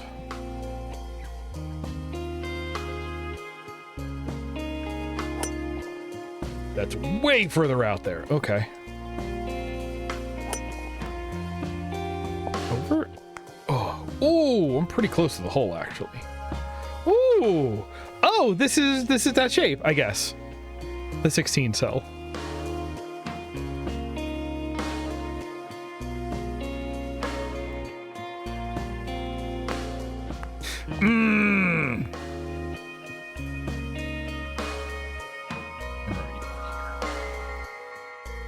Honestly, I could kind of like map both of those to the same key. How close am I to playing this with a dive kick controller? Triple bogey. Okay, making some kind of I can see playing this in VR. I can see playing this in VR. Oh yeah, just doing this in VR? I bet that would make most people throw up, and it would probably hurt my brain, but in a way that I would really enjoy. Okay, yeah, so you can see the way that these are sloping by the colors. Not exactly in a clear way, but I guess first we go up, and then we go down.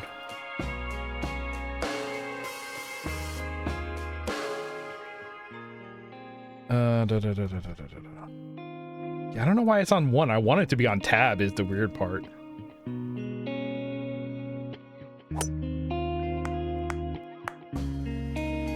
Okay.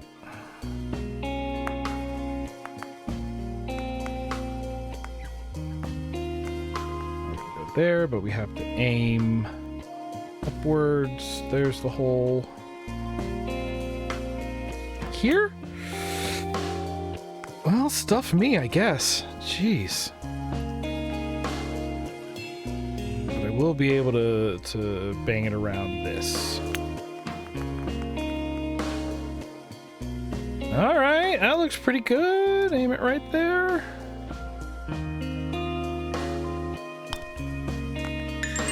Boom. See, this is satisfying, but like in the way that mini golf is satisfying. The 4D is not. Okay, no, I take that back. The 4D is taking more to it because even though like again, it's like, okay, there's two things. You got to figure out here what the shape is, and then you got to go here to learn what the sort of attributes of the fourth dimension are, what those. What would it's the slope, you know, y equals mx plus. Hey Joe? Hey Joe? Y equals mx plus what? B? It is B. Okay. Yeah, you look here to find the y, and this is everything else. Oh, I like the way that the shape changes as it angles like that. But yeah, you do that, and then so there is like there's an extra step of information gathering as you are setting your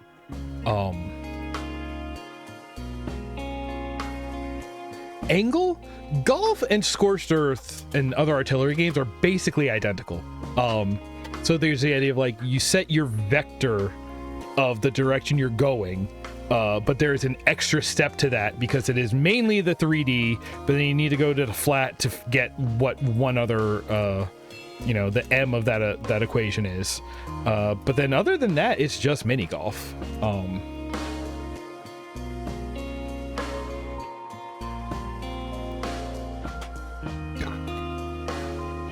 Hey, is this gonna work?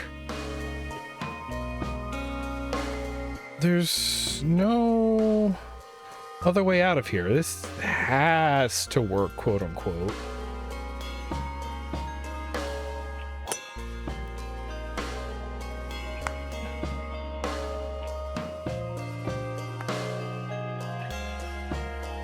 It's a quarter pipe, though.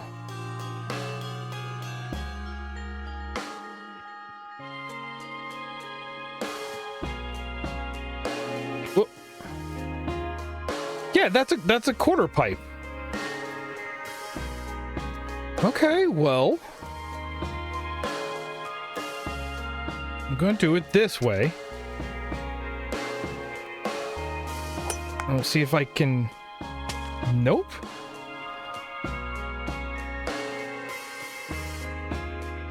Yeah, it's just a quarter pipe.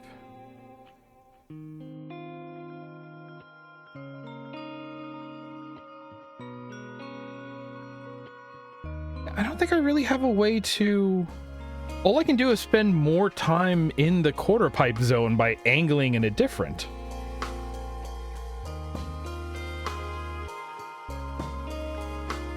Just go? Just really wham jangle it?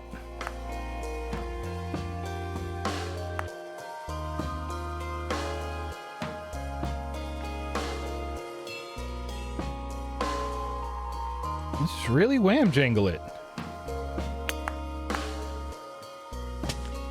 Why did that work?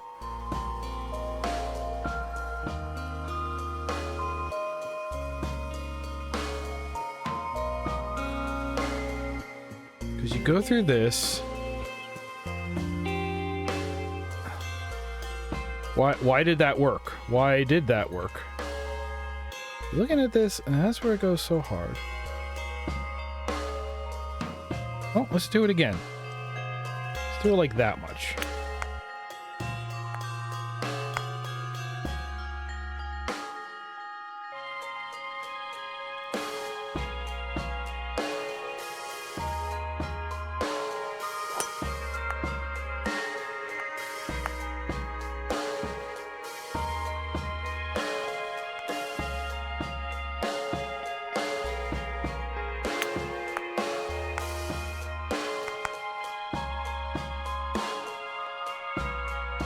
I don't think I'm getting mad, but I am getting confused. We bounce it this way. Won't this just send us out of bounds? Yes.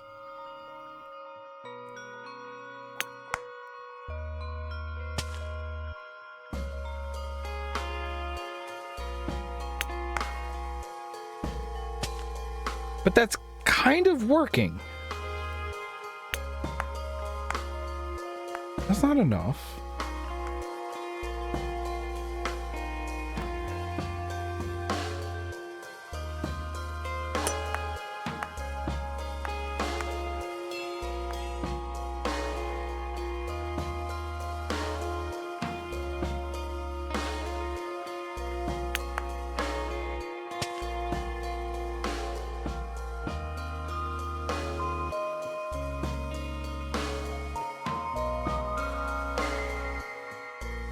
Go up through here. Okay, but I want to explore over there. I can't walk outside of where I am.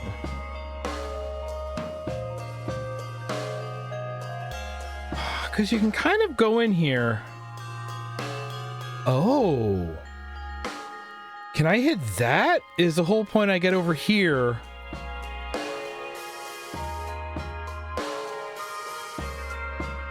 Maybe?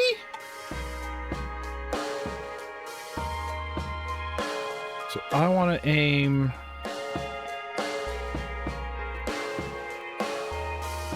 If I aim this way, it's like always going to be...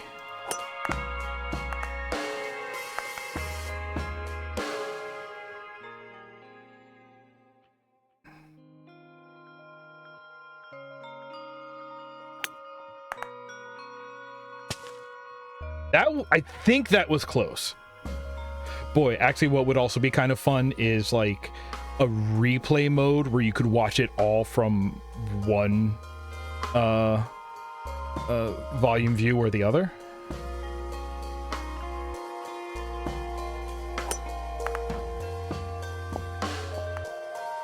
Well, I did it.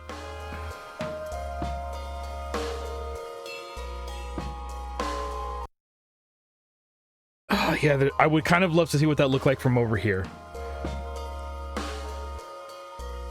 Oh, so I was hitting it off. I was hitting it off the side of the quarter pipe, and then it was launching up and over far enough to land here.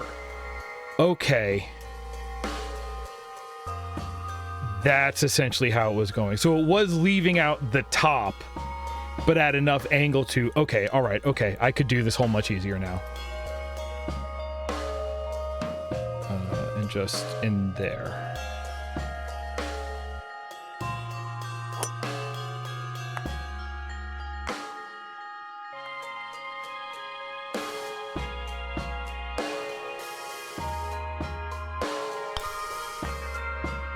I mean, I got there eventually, right? Pachinko! All right, but what do you actually look like? Oh, geez. All right, so there's a ball, and then we're going down, and there's balls.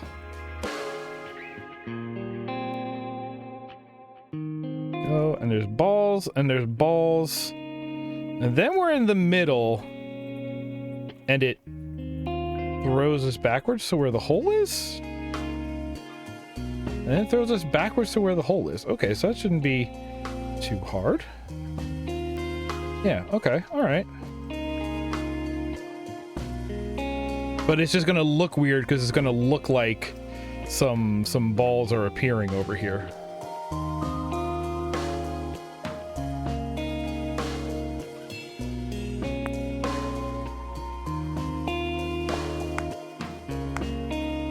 Whoa! Wait a tick, that didn't work the way I expected. I'm not here. I'm sorry, I'm not here? I want to go this way? We're on the wrong zone.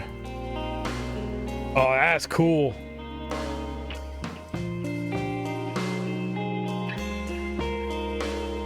All right, homie.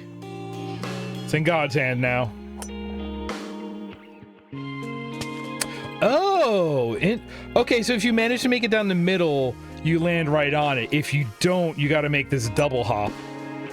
Not enough. Yeah, you can kind of see that a little bit there. That's cute. That's very cute. So you run around dressed like Super Mario and whatever. That's cute. That's real cute. Wonder if it would almost be easier to hit that half pipe and like go up it and you turn it to land back in the one in the middle. I don't even know if it's connected that way.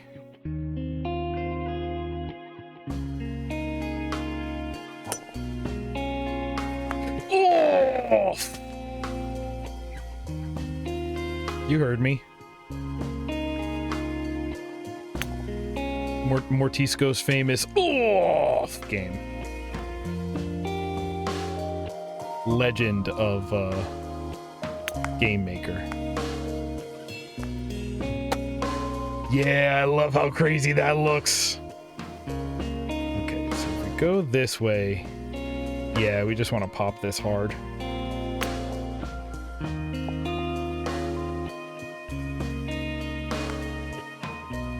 We just want to pop this hard. Yep.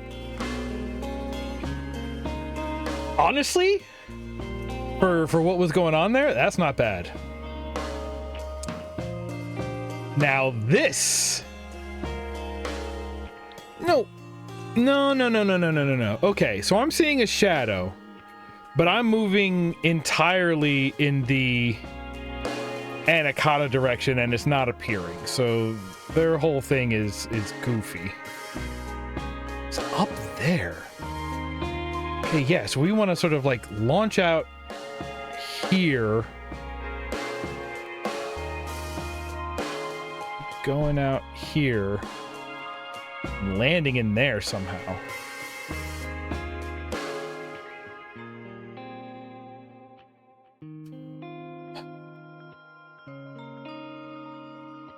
Hit it like just that, but I feel like this won't work.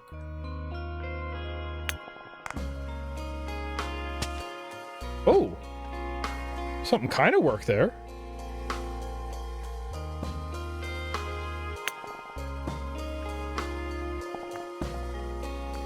Okay, so maybe it's way easier than I've been making it out to be. Ooh, that doesn't look like a good, right? Because I just got to pop it up, and then I guess it's going to be.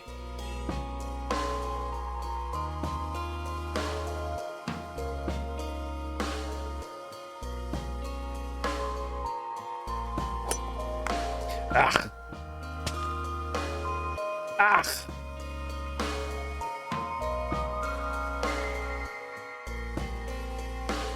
Oh. So the way that it flattens out, I'm still hitting the edge of it. If I don't want to hit the edge of it, I need to be like over here, which is like within this top corner. I kind of got to be within the edge of this, then shoot here. And maybe that'll do it. That'll be perfect. Okay, I'm learning. Then we're in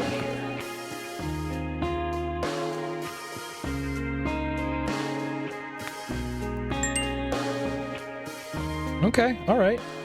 I mean, compared to how Pachinko went, compared to what was the?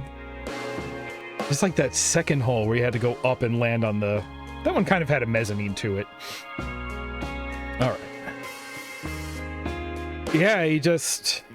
And then you just gotta really fly out. Every time it sends me back, it's because we hit a, we're airborne and then we land offside? So that's not the word, but it's kind of the word. Here? I keep underestimating how much power. No, there's like a very fine... It's like right here. It's not bad. Oh, no! It's fine. Ooh. No. Yeah. It's fine.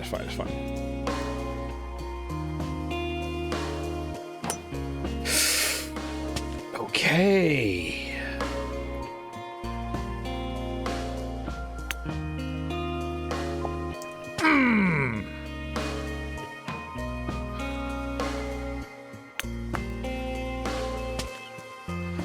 I mean, at this rate, it would probably be worth it just to line me up this way. You know what I mean, Chief? Chief, we are allies.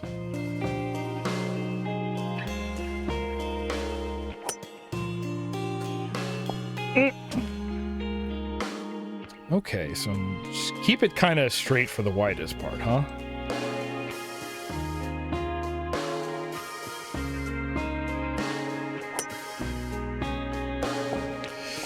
Oh, that was close.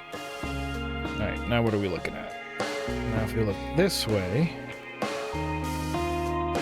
Oofa doofa. I think I gotta line this up a little bit more this way. Right around there. So then when we look at it, now we can look at a straight shot. Yeah, that's... Oh, it's very... Here? Yeah, but that's going to miss it out there. It kind of has to be just like this. So now it exists over there.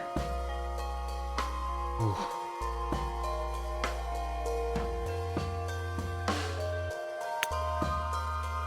And it went away. Yep.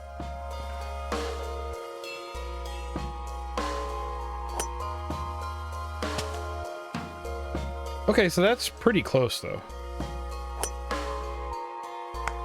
Oh!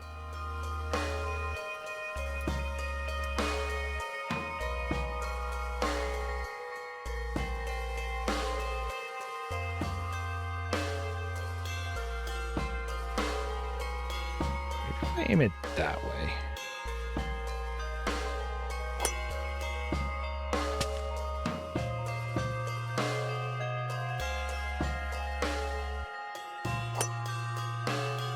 No.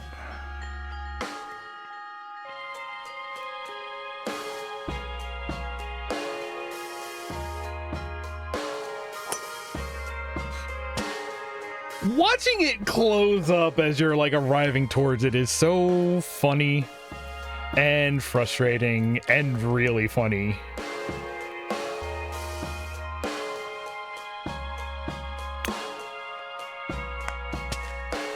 I can touch it. I must be touching like the outside edge of the wall or something. All right, let's just shoot it this way a little bit. Let's just get us a little more centered up.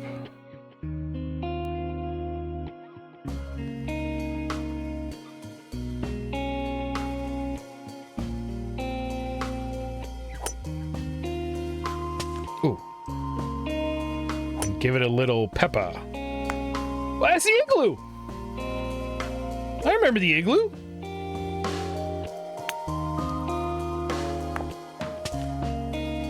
That was so mean. Do that again. Do that again. Oh, okay. Yeah, now we just got to get in there. I kind of don't care how many stroke this is. This is just really funny to me. Not enough.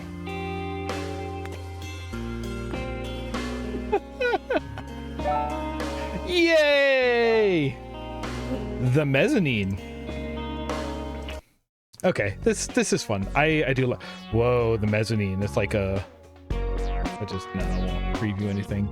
And once we get the mezzanine, we'll get some stuff. All right. This is. Oh, but if I complete the mezzanine, I get that. No, I'll do that on my own time. Let's devlog. That's opening up a web page. Okay. Hey, this is fun. Ooh, noisy kitty.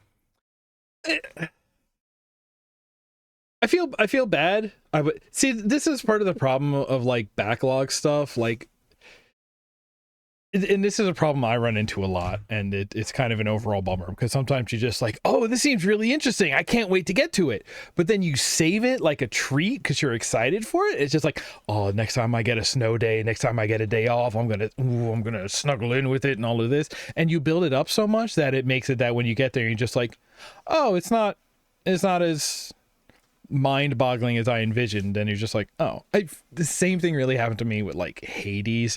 Everyone talked up Hades so much, and now it's just like, oh, it's just you hold story back until you reach milestones, but then you have a whole lot of filler you can put in between, so that way it feels like it's in sync. Yeah, all right.